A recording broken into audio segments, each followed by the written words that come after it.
अस्सलाम वालेकुम। हमने हमारी जो सीरीज है प्लेयर्स को बेसिक सी प्लस प्लस की, उसमें हमने अपने लास्ट लेक्चर में जो पढ़ा था वो हमने एरर्स का पढ़ा था कि कैसे सोल्व होते हैं और किस किस्म के होते हैं, और ऑपरेटर प्रेसिडेंस पढ़ी थी। और वीडियो के लास्ट में मैंने आपको एक एक्टिविटी दी थी जो कि ये थी, एक अलजेब्रा इक्वेशन थी, उसकी सी प्लस प्लस इक्वेशन भी दी गई थी। तो मैंने पूछा था कि कंपाइलर कौन सी चीज़ पहले कंपाइल करेगा और बाद में दूसरी चीज़ परफॉर्म करेगा, ऑर्डर ऑफ प्रेसिडेंस पूछा था। तो उसका आंसर मैंने कहा था मैं अपनी नेक्स्ट वीडियो में दूंगा। तो हमने एक बार ये अपने रूल्स रिवाइज कर लेते हैं। हमने क्या कहा था कि फर्स्ट पे प्रिंथेसिस सॉल्व होंगी, फिर मल्टीप्लिकेशन, डिवीजन, मॉडुलस, फिर एडिशन, सब्ट्रैक्शन और फिर असाइनमेंट ऑपरेटर। तो अब हम देखते हैं अपनी स्टेटमेंट को। इसमें पैरेंथेसिस कोई भी नहीं है, वो छोड़ दें। उसके बाद क्या है, multiplication, division and modulus. Multiplication होगी है तो ये पहले होगी, फिर हमारे पास क्या आएगा, मल्टीप्लिकेशन, डिवीजन, डिवीजन ये हो रही है वो फिर होगी, फिर हमारे मॉडुलस, फिर हमारे पास एडिशन, फिर सब्ट्रैक्शन। तो ये हो गया इस एक्टिविटी का आंसर। तो आज का जो हमारे टॉपिक्स हैं वो बड़े इंटरेस्टिंग है। रिलेशन ऑपरेटर्स हैं कि दो नंबर्स या वेरिएबल्स को हम रिलेट कैसे करेंगे, वो है। उसके बाद हमारे पास लॉजिकल ऑपरेटर्स हैं, ये बहुत यूज होते हैं। और एक जो सबसे इंपॉर्टेंट चीज़ है वो इफ स्टेटमेंट है, जो आगे आपको बहुत हेल्प करेगी किसी भी प्रोग्राम में, क्लास में यूज होती है। अगर कोई आपका बड़ा प्रोग्राम है तो उसमें इफ स्टेटमेंट यूज होती है। अब चलें शुरू करते हैं। रिलेशन ऑपरेटर्स, रिलेशन ऑपरेटर्स जो है वो कंपैरिजन के लिए यूज होती है, क्वांटिटीज या क्वालिटीज को कंपेयर करने के लिए। वेरिएबल्स हैं तो उनको कंपेयर करने के लिए यूज होगी। और रिजल्ट इन बुलियन क्या होता है, वो ट्रू या फॉल्स होता है। तो वो इसमें इसका रिजल्ट भी या ट्रू होगा या फॉल्स होगा, इनका बुलियन रिजल्ट होता है। इसमें हमारे पास ग्रेटर देन का आता है, उसको हम यूज करने के लिए ये साइन यूज करते हैं जो हमारे पास ग्रेटर देन का ही होता है। ग्रेटर देन इक्वल टू का होता है, लेस देन का होता है, लेस देन इक्वल टू का होता है, is equal to. Equal to के लिए हम डबल इक्वल टू यूज करेंगे, ये बात आपको याद रखनी, क्योंकि अगर सिंगल लिखेंगे तो वो वैल्यू उस वेरिएबल में स्टोर हो जाएगी, पर डबल यूज करेंगे तो वो हमारा कंपेयर करेगा। उसके बाद इज नॉट इक्वल के लिए हमारे पास ये साइन यूज होगा। बाकी तो होप सो आपको पता ही होगा कि ग्रेटर देन क्या होता है, चले बता देते हैं, वो भी हम एग्जांपल एक दो देख लेते हैं। 6 इज ग्रेटर देन 4, ये ट्रू है। 9 इज स्मॉलर देन 8, फॉल्स है। 3 इज इक्वल टू -3, ये भी फॉल्स है। आगे तो हमारे पास ये भी एक एग्जांपल है। 17 इज लेस देन 1, ये हमारे पास फॉल्स है। 1 छोटा होता है, 17 बड़ा होता है। यहाँ पे अब है 17 is less than equal to 70। देखें, हम पहले देखें तो लेस देन वाली चीज हमारे पास फॉल्स है, लेकिन 17 इज इक्वल टू 17 ये ट्रू है, तो ये स्टेटमेंट हमारे पास ट्रू आएगी। और x की अगर वैल्यू 50 है तो x इक्वल टू 50 ये ट्रू होगा। x is not equal to 80, ये भी ट्रू होगा, वो तो 50 है। x इज इक्वल टू 80, ये फॉल्स होगा क्योंकि वो तो 50 है। अब हम अपने लॉजिकल ऑपरेटर्स के बारे में देखते हैं। लॉजिकल ऑपरेटर्स में हमारे पास 3 ऑपरेटर्स आते हैं, एंड, और, नॉट। ये हमारे पास वर्क इनका वैसे ही है जैसे हमने फिजिक्स में एंड गेट, और गेट और नॉट गेट पढ़ा होगा, उसी के टेबल्स के लिहाज से ये भी वर्क करते हैं। और इनका रिजल्ट भी जो होता है वो बुलियन होता है, या आंसर ट्रू होगा या फॉल्स होगा। तो इसके बारे में हम देखते हैं, साइन देख लेते हैं इसके। एंड के लिए हम डबल एंड साइन यूज करेंगे, और के लिए हम ये वाला करेंगे, और नॉट के लिए ये।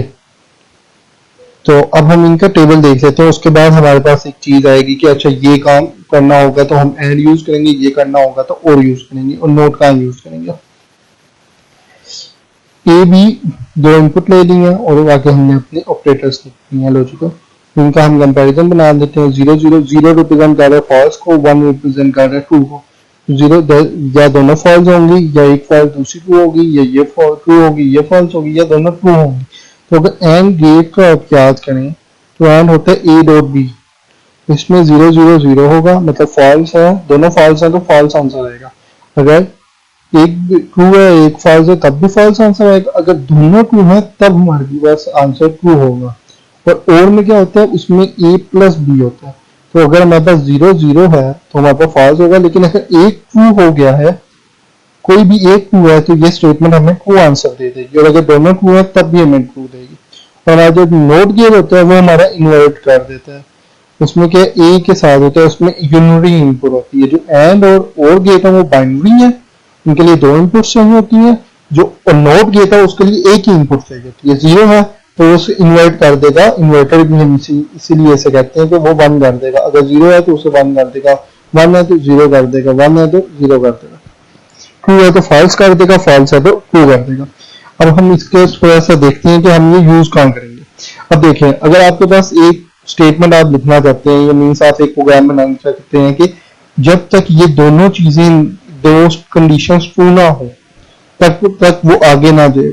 मीन टू से अभी हम डिस्कस कर लेते हैं, एक पासवर्ड जो हमारे पास यूजर नेम और पासवर्ड होता है, अगर हमारा पासवर्ड भी मैच करे और यूजर नेम भी मैच करे तब प्रोग्राम आगे एग्जीक्यूट हो। तो हम कौन सा यूज करेंगे, मतलब हम अगर दोनों कंडीशन ट्रू हो तब हम क्या करेंगे, दोनों कंडीशन ट्रू हो तो हमारा प्रोग्राम आगे जाए, तो हम जो है एंड गेट यूज करेंगे, क्योंकि उसमें आउटपुट सिर्फ तब ट्रू होती है जब दोनों इनपुट ट्रू हो। अगर हमने और गेट यूज कर लिया तब तो कोई एक भी इनपुट, मतलब अगर पासवर्ड मैच हो गया तब भी वो आगे चला जाएगा, जैसे यूजर नेम गलत है और अगर यूजर नेम मैच हो गया पासवर्ड गलत है तब भी वो आगे चला जाएगा। और नोट तो है इन्वर्टर ना, वो तो और चीज के लिए। अब हम अपने लेक्चर में आगे चलते हैं।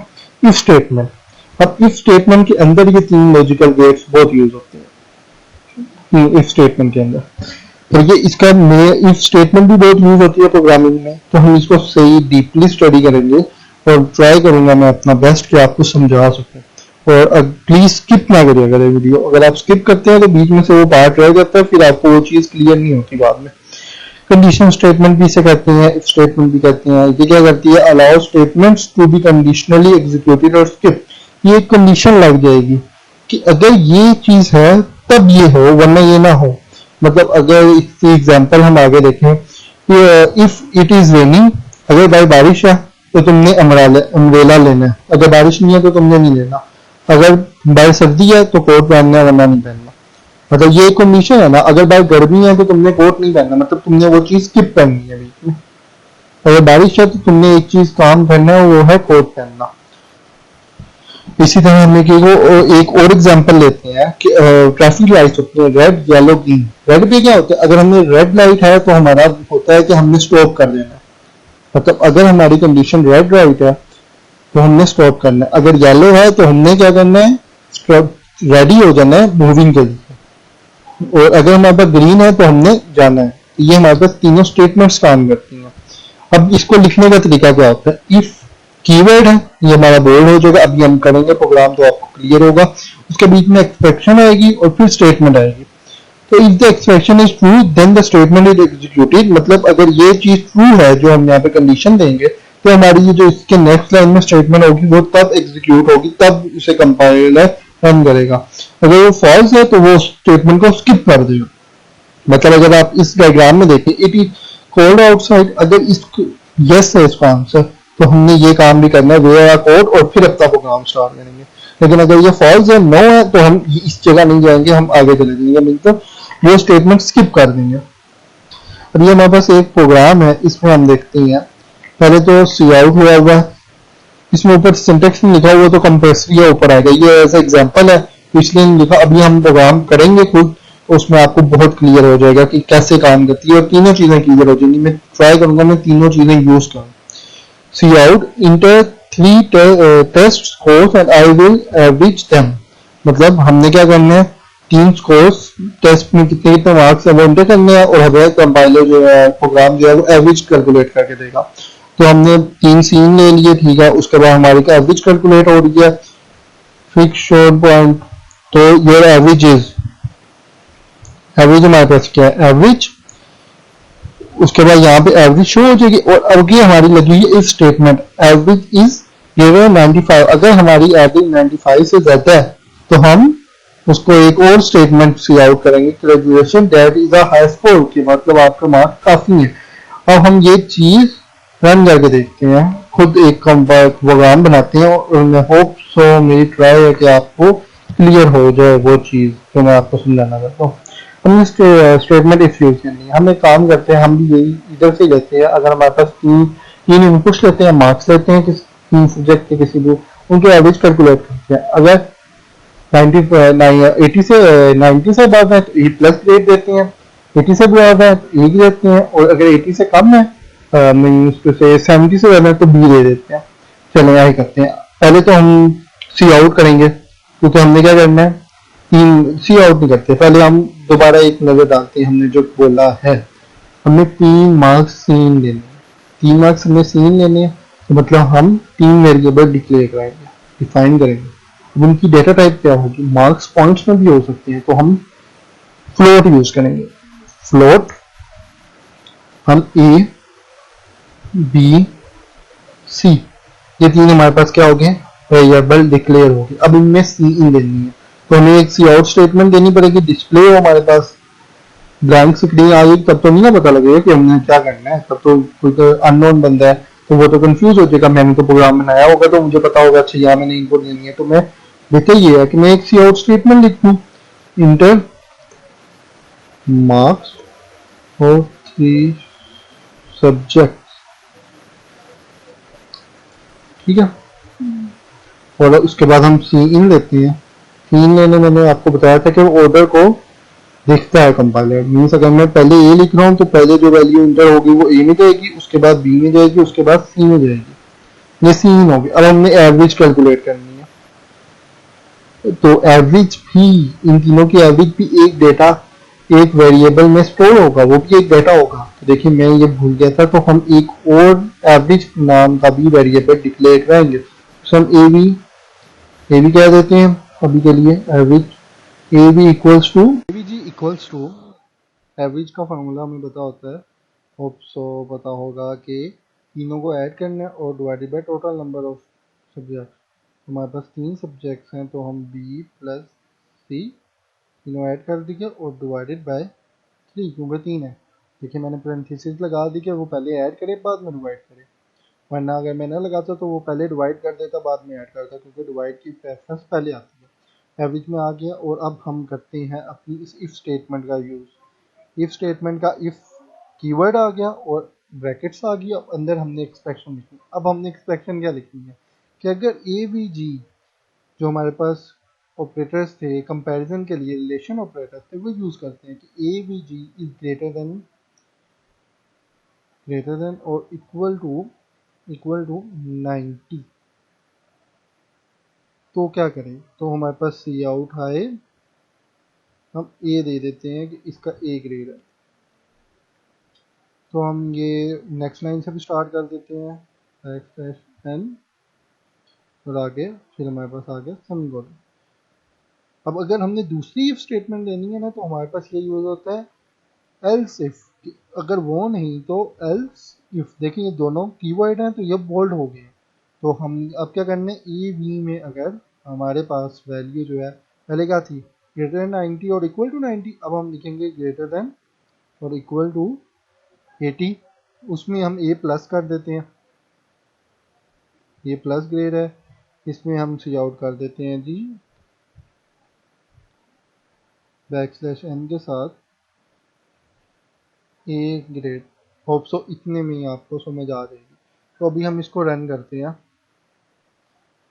लेकिन अब हमने देखें अगर 80 से छोटी है तो मैंने उसमें कुछ नहीं दिया।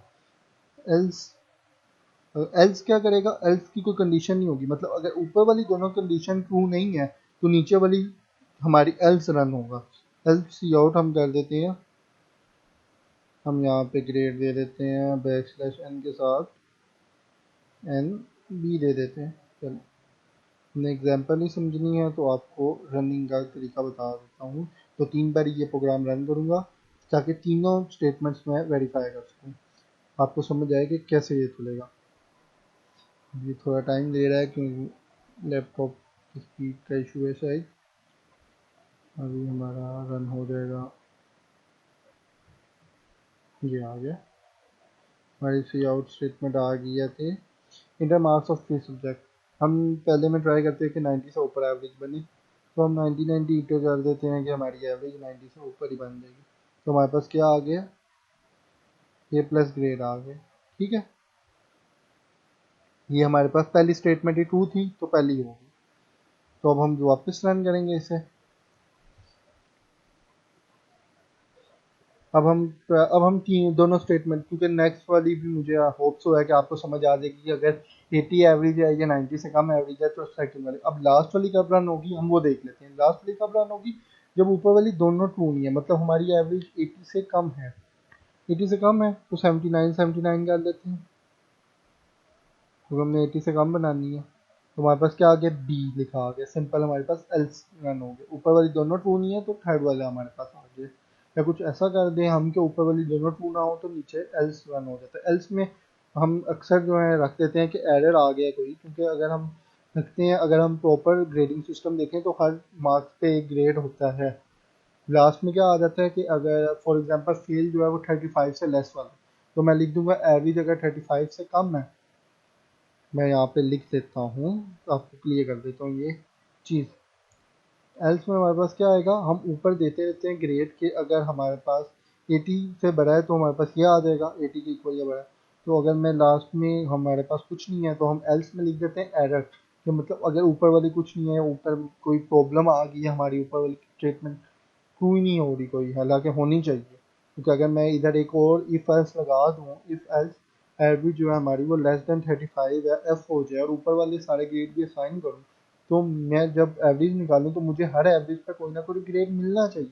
लेकिन अगर मेरी मुझे नहीं मिल रहा, तो मैं ये चेक करने के लिए कि मेरे प्रोग्राम में कोई ऊपर एरर है, मैं एल्स लगा दूंगा एक, ताकि मुझे पता लग जाए कि ऊपर स्टेटमेंट में कोई मैंने लिखने में गलती कर दी है।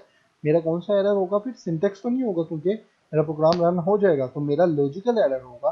तो वो मैं फिर देखूंगा कि मैंने कहाँ पे लॉजिक में गलत लगाया, तो क्यों मेरी स्टेटमेंट ऊपर वाली कोई भी ट्रू हो ही नहीं थी, कुछ लॉजिक में गलती है तभी तो नहीं होगी।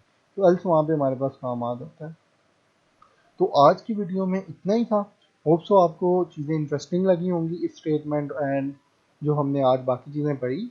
अगर आपको वीडियो पसंद आ गई है तो लाइक कर दें, सब्सक्राइब कर दें, और मैं फिर रिपीट करूँगा, वीडियो स्किप मत करा करें, क्योंकि स्किप करेंगे तो आपको वो चीज़ समझ नहीं आएगी, तो आगे वाली चीज़ें भी समझ नहीं आएगी। अल्लाह हाफिज़।